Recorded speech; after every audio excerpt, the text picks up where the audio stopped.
CCTV short news നിങ്ങൾക്കായി സമർപ്പിക്കുന്നത് power guard solar system Koonamuchi. നമസ്കാരം. CCTV ഷോർട്ട് ന്യൂസിലേക്ക് സ്വാഗതം. കൈപ്പറമ്പിൽ ഡിവൈഡറിലിടിച്ച് നിയന്ത്രണം വിട്ട കാർ മറിഞ്ഞു. തൃശൂർ കുറ്റിപ്പുറം സംസ്ഥാന പാതയിൽ കൈപ്പറമ്പ് നൈൽ ആശുപത്രിക്ക് സമീപത്ത് വെള്ളിയാഴ്ച രാവിലെ 6:45 അപകടമുണ്ടായത്. കേച്ചേരി ഭാഗത്തുനിന്നും തൃശൂർ ഭാഗത്തേക്ക് വരികയായിരുന്ന കാറാണ് അപകടത്തിൽപ്പെട്ടത്. ജാതിമത ഭേദമില്ലാതെ ഏവർക്കും വേദപഠനം പ്രാപ്തമാക്കാൻ കടവല്ലൂർ ശ്രീ രാമസ്വാമി ക്ഷേത്രത്തിനോട് ചേർന്ന് വേദപാഠശാല നിർമ്മിക്കുക എന്ന അന്യോന്യ പരിഷത്തിന്റെ സ്വപ്നത്തിന് നാട്ടുകാരുടെ പച്ചക്കൊടി.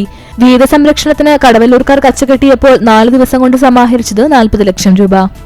ഞായറാഴ്ച ജനപ്രതിനിധികളുടെ സത്യപ്രതിജ്ഞ നടക്കാനിരിക്കെ ചെയർമാൻ പ്രസിഡന്റ് സ്ഥാനത്തെ ചൊല്ലിയുള്ള ചർച്ചകളും സജീവമാണ്. ചാവക്കാട് നഗരസഭയിലും ഒരുമനയൂർ, കടുപ്പുറം എന്നീ പഞ്ചായത്തുകളിലും അധ്യക്ഷ പദവി സംബന്ധിച്ചോ ഏകദേശ ധാരണയായിട്ടുണ്ട്. പണി പൂർത്തീകരിച്ച് ഒരാഴ്ച പിന്നിട്ടപ്പോഴേക്കും തകർന്ന ചേറ്റുവ ബൈപ്പാസിലെ കാന വീണ്ടും പണിതു.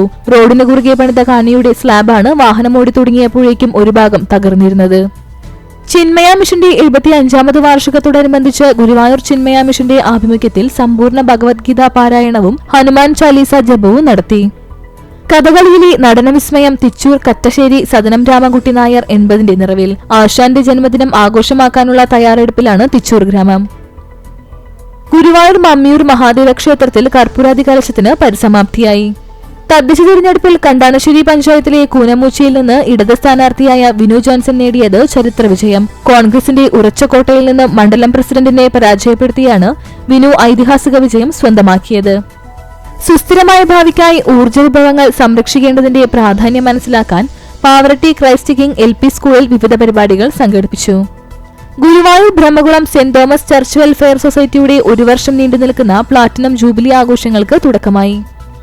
ക്രിസ്തുമസിനുള്ള സമ്മാനപതികളുമായി ഗ്രാമവീഥികൾ കീഴടക്കി Mattam Saint Mary's convent LP സ്കൂളിലെ പാപ്പാമാർ.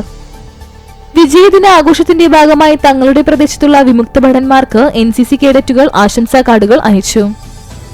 കുന്നംകുളത്തെ ആദ്യ NABH പൂർണ്ണ അംഗീകൃത ആശുപത്രിയായി ദയ royal hospital and trauma centre മാറിയതായി മാനേജ്മെന്റ് അധികൃതർ വാർത്താ സമ്മേളനത്തിൽ അറിയിച്ചു. മുണ്ടൂർ പരിശുദ്ധ കർമ്മലമാതാ ദേവാലയത്തിൽ വിശുദ്ധ യോസേപിതാവിന്റെയും സെബസ്ത്യാനോസിന്റെയും 155ാം സംയുക്ത തിരുനാൾ കൊടിയേറ്റവും പുതിയതായി നിർമ്മിക്കുന്ന പാരിഷ് ഹാളിന്റെ ശിലവെഞ്ചരിപ്പ് കർമ്മവും നടത്തി. Kunnamkulam government boys higher secondary സ്കൂളിന് ഇന്നർവീൽ ക്ലബ്ബ് ട്രോഫികൾ സൂക്ഷിക്കുന്നതിനാവശ്യമായ അലമാരകൾ പണിതു നൽകി. CCTV ഷോർട്ട് ന്യൂസ് നിങ്ങൾക്കായി സമർപ്പിക്കുന്നത് power guard solar system Koonamuchi. ഇതോടെ ഷോർട്ട് ന്യൂസ് സമാപിക്കുന്നു. കൂടുതൽ വാർത്തകൾക്കും വിശേഷങ്ങൾക്കും ഞങ്ങളുടെ web page, Facebook page, YouTube എന്നിവ സന്ദർശിക്കുക. തത്സമയ വാർത്തകൾക്കായി www.cctv online.tv സന്ദർശിക്കുക. നമസ്കാരം.